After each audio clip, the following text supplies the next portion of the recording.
Ne mogu da zamislim ni jedan dan bez muzike. Šta je ono što je bitno, kako se postaje zvijezda, to je nemoguće znati. Da ima ta formula, svi bi bili zvijezde. Ako je hranjenje ega cilj bavljenja muzikom, onda se fulio totalno.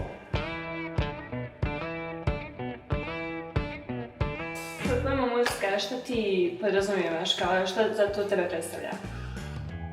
Pa muzika, znači, jedna od umjetnosti, naravno, kako ćemo teoretski reći, ali za mene je to život, nema šta, ja sam taj put izabrao i jednostavno ne mogu da zamislim ni jedan dan bez muzike. Ili da slušam, ili da sviram, ili da pričam o tome, znači jednostavno to je moje zvanje i jako mi je teško da sad u jednoj rečenici ili više rečenica pokušam da kažem suštinu toga. Ja to živim i možemo s time zaključiti. Osim muzike, koji su ti hobi ili čime se ti baviš izvan muzike? Ja sam završio engleski jezik i književnost, ali se nisam nikad time bavio. To mi je samo ostalo u CV-u. Pa malo je ovo partizanski način života koji ja živim, ali ne u smislu da je to loše, nego to je moj izbor. Nije me niko natjerao, ne mogu sad reći o jadan ja, bio sam prinuđen, ne znam ja šta. Znači, sviđa se taj način života? Pa da. Ja sam čovjek imat neke samokontrole određene i može se živjeti i kvalitetno, a i da se čovjek osjeća zadovoljnim. Zanimljivo je da se osjeća zadovoljnim, sretnim. A to je valjda cilj, dobio si jednu šansu u svijetu. Ja. Kad si počeo svirati gitaru, znam da si i vokal i gitarista, ali što se tiče instrumenta.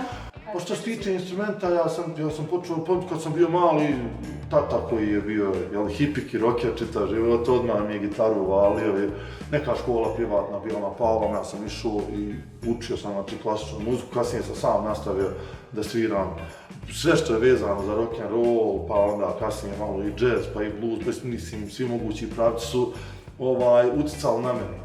I od početka sam vidio da je to nešto čime želim da se bavim i svidilo mi se kad sam bio mali, bez hormona mi se svidjelo da budem u centru pažnje, jer obično većina gitarista koje znam, odnosno muzičara generalno, počnu svirati kad krenu kad žele da se dopadnu djevojčicama i onda... Sanjao se da budete po navodne znake rock zvijezda.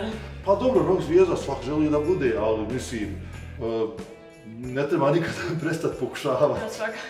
Imaš rock, kao, ne bih rekla rock već, nego sastav / band, Sunday Stories. Koji ti je omiljeni dio, Dobro. Koji ti je omiljeni dio kao da sudjeluješ u tom bandu? Pa omiljeni dio je sam nastanak pjesama. Ja sam tu pronašao sebe u smislu da jako dobro funkcionišem u jednoj simbiozi gdje prvenstveno sa Ninom i sa ostatkom benda imamo dobru energiju i dobro se uklapamo i uspijemo kreativno da se ostvarimo svi. A da niko ne ostane frustriran, da niko ne ostane zakinut u smislu, mene nema tu. To je malo teško dostići jer postoji mimo talenta, postoje neke ljudske osobine koji treba da se poklope da bi jedan tim profunkcionisao. Znači, bukvalno zajednički projekat koji se svi trudimo da uspije. Jesi li ti razmišljao kao solo karijeri? Teško je, šta je danas karijera? Danas je karijera ako neko ima milion pregleda na društvenim mrežama, što je totalno u redu i što se pika. Šta znači karijera? Mislim, ja apsolutno imam projekte mimo Sunday Stories. Da li ću ja sam nešto raditi autorski, to mislim, vidit ćemo. Nije ništa isto. Imaš li svoje autorske pesme? Ja imam 100 Sunday Stories za učešće, ali ja svoje sam kao još uvijek nemam. Koji su ti idoli, bendovi na koje se ugledaš? To je jako teško izvući ko mi je idol. Idol mi je Vivaldi, Beethoven, pa ovamo Dylan, Beatlesi, ne znam, Stones, mislim sve živo, Black Sabbath, Pink Floyd. I do danas, sve živo što mi se učini zanimljivim, što mi je simpatično, uzet ću, poslušat ću, izanalizirat ću, pokušat da shvatim zašto je nešto uspjelo, zašto nije. Mislim, zanimljiva mi je cijela ta priča. Jedino se ne sviđa malo to pretjerano semplovanje, ali naučit ću vremenom i to da podnesem. Ali kad sve to spomenuo, šta misliš o današnjoj muzici u Bosni i Hercegovini, u regionu, na Balkanu?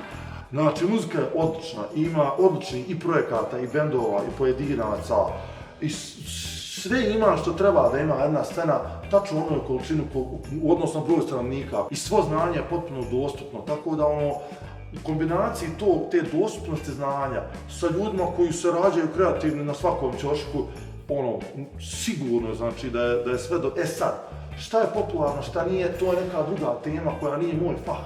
Šta je ono što je bitno, kako se postaje zvijezda, to je nemoguće znati. Da ima ta formula, svi bi bili zvijezde. Ali, mislim, ovi reality show-ovi pjevački, oni čine da svi živi hoće da pjevaju. To je malo pretrpano od toga. Ne možemo svi pjevati. Malo imaš elementa sreće, svog talenta i svog truda, pa to je neka kombinacija. Ako je hranjenje ega cilj bavljenja muzikom, onda se fulio totalno. Svak voli malo da nahrani ego, ako to je jedina svrha, onda nema nikog smisla.